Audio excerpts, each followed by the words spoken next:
Unit 5, Lesson 34, Adolescence.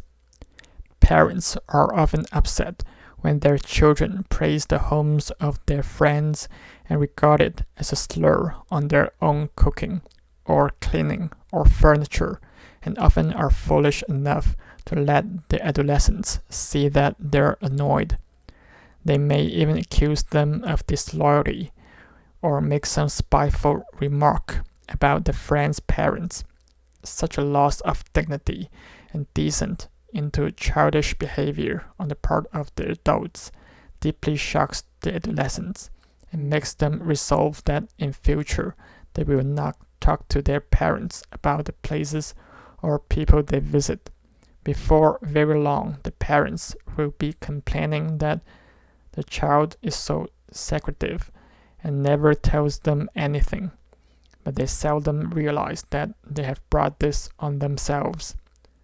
Disillusionment with the parents, however good and adequate they may be, both as parents and as individuals, is to some degree inevitable. Most children have such a high ideal of their parents, unless the parents themselves have been unsatisfactory, that it can hardly hope to stand up to a realistic evaluation. Parents would be greatly surprised and deeply touched if they realized how much belief their children usually have in their character and infallibility, and how much this faith means to a child.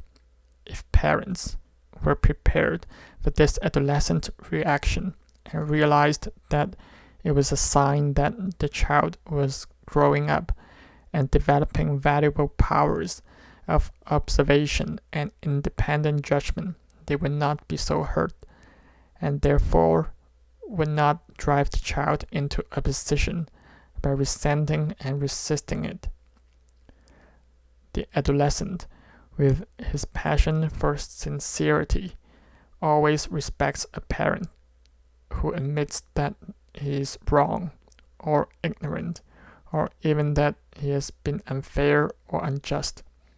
What the child cannot forgive is the parent's refusal to admit these charges if the child knows them to be true. Victorian parents believed that they kept their dignity by retreating behind an unreasoning, authoritarian attitude. In fact, they did nothing of the kind, but the children were then too cowed to let them know how they really felt.